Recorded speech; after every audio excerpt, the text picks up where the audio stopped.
જય ભીમ, જય સંવિધાન, નમો બુદ્ધાય. મિત્રો, હું છું જિજ્ઞેશ રાઠોડ. તો મિત્રો, આપણે અંધશ્રદ્ધા વિશે આજે વાત કરવાની છે. આ વિડીયો વધુમાં વધુ શેર કરજો અને આ વિડીયો પૂરેપૂરો જોજો, એટલે તમે પણ ચોંકી જશો. કારણ કે અંધશ્રદ્ધા કેટલી ગુજરાતમાં અને ભારત દેશની અંદર ફેલાય છે. આપણે એમ કેવી કે સિટીની અંદર કોઈ આવી કઈ અંધશ્રદ્ધા નથી, પણ અમુક અમુક ગામડાની અંદર એટલી અંધશ્રદ્ધા છે એની કોઈ સીમા નથી. તો મિત્રો, એવી આજે આપણે વાત કરવાની છે મધ્યપ્રદેશથી. જે મધ્યપ્રદેશથી જે દાહોદ હોસ્પિટલમાં જે મધ્યપ્રદેશથી જે દર્દી હોય છે અને એ દર્દીને દાહોદ હોસ્પિટલની અંદર લઈને આવે છે અને હોસ્પિટલમાં જે દર્દીનું જે મૃત્યુ પામે છે અને મૃત્યુ પામ્યા પછી 2 મહિના પછી જે ભુવા પાસે દાણા જોડાવ્યા હોય અને જે ભુવાએ લાકડા ઊભા કરી અને જે પરિવારજનોને એવું કેવું છે કે આ આત્મા જે આ તમારો દર્દી હતો હોસ્પિટલની અંદર દાહોદની અંદર અને એ આત્મા હજી ન્યા છે, એનો જીવ ન્યા છે.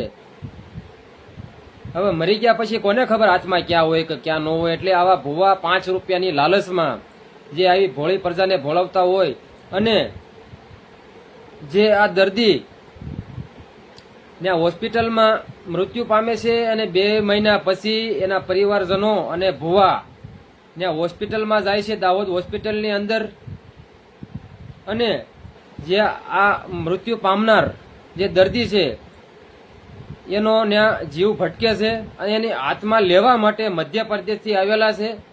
તો મિત્રો, હું વિડીયો પાછળ મૂકું છું. આ વિડીયો તમે પણ જોજો તો તમે પણ ચોંકી જશો.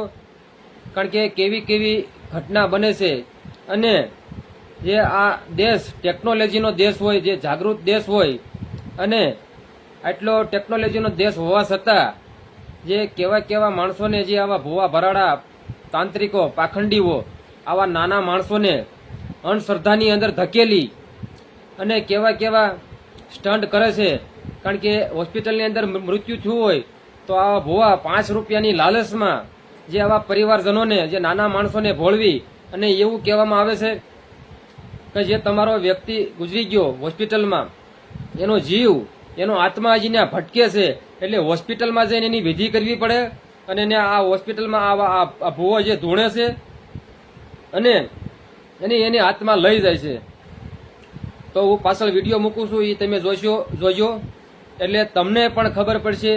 કારણ કે અંધશ્રદ્ધા કેટલી ભવડો લઈ ગઈ છે અને જે આવા ભુવા ભરાડા પાખંડીઓને ખરેખર આને જેલમાં જ નાખવા જોઈએ, જેથી કરી આ દેશની અંદર જે આવું દૂષણ ન ફેલાવે, આવી અંધશ્રદ્ધા ન ફેલાવે, આવા નાના માણસોને ન ભોળવે અને અલગ અલગ વસ્તુની માંગણી કરવામાં આવે અને પૈસા માંગવામાં આવે. તો હું પાછળ વિડીયો મૂકું છું, એ તમે જોવો એટલે તમને પણ ખબર પડી જશે કે આ ભુવા હાવ ખોટીના હોય છે અને આવા ભુવાથી સાવધાન રહેવું જોઈએ. કારણ કે કોઈ મૃત્યુ પામ્યા પછી કોઈનો જીવ કાંઈ ભટકતો ન હોય, બરોબર, એ મરી ગયા પછી પૂરું થઈ ગયું હોય એવું કાંઈ હોતું નથી. એટલે આવી કોઈ આશંકા શંકા આવી કોઈ રાખવી ન જોઈએ. મારું એવું કેવું છે, આવી રીતે અંધશ્રદ્ધામાં પડવું ન જોઈએ. એટલે આવા ભુવા ભરાડામાં દાણા જોવડાવી અને આવી રીતે ખોટે ખોટા આવડા લોકો ભોળવતા હોય કે દાણા જોવા પડશે અને આવી રીતે ધૂણવું પડે અને ભુવા ધૂણે અને હોસ્પિટલમાં જેનો જીવ ભટકે છે, આની આત્મા ભટકે છે, એટલે લઈ જવો પડે. તો આગળ પાછળ વિડીયો મૂકું, તમે જોવો એટલે તમને પણ ખબર પડશે. તો સાંભળો આગળ વિડીયો, પછી આપણે વાત કરવી. તો મિત્રો, તમે વિડીયો જોઈ શકો છો. જે આ દાહોદ હોસ્પિટલના જે બારે દ્રશ્યો છે, જે 2 મહિના પહેલા જે મધ્યપ્રદેશથી આવેલા જે દર્દીનું જે મૃત્યુ થયેલું હતું અને જે અંધશ્રદ્ધાની અંદર કે જે તેમનો જીવ ભટકતો હોય છે અને જે તેમનો આત્મા ભટકતો હોય છે અને જે આત્માને લેવા માટે જે આવા ભુવા ભરાડા ખોટી રીતે જો તમે જોઈ શકો છો આ ધૂણે છે અને જે અલગ અલગ વસ્તુની માંગણી કરતા હોય છે અને પૈસા માંગતા હોય છે અને જે આવા નાનો માણસો જે ભોળવતા હોય છે, આવા લુખીના પેટને છોડવા ન જોઈ. ખરેખર આવા ભુવા ભરાડા તમે જોઈ શકો છો કે જે આત્મા લેવા માટે અત્યારે આવ્યા છે અને આ જે હોસ્પિટલના જે બહારના દ્રશ્ય છે અને ભુવો ધૂણી ઊભો થઈ અને અત્યારે હાલવા માંડ્યો છે, તમે જોઈ શકો છો. અને તેમની પાછળ પણ જે આ અંધશ્રદ્ધાની અંદર જે આ પડેલા માણસો છે એ અત્યારે સુંદડી અને સાડીના છેડા લઈને કેવી રીતે આ બહેરાઓ કરે છે, તમે જોઈ શકો છો. અને આ ભુવો પણ હાલ્યો આવે છે અને ધોણતો આવે છે. આને આવા લોકોને કોઈ કહેવા વાળું છે જ નહીં, જેથી કરી આવા લોકો નાના માણસો હેરાન થતા હોય છે.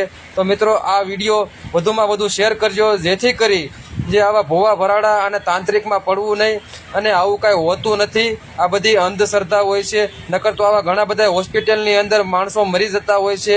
તો એ આવી રીતે જ બધું થતું હોય છે વિધિને એવું. તો આવું કાંઈ હોય નહીં. જય હિન્દ, જય ભારત.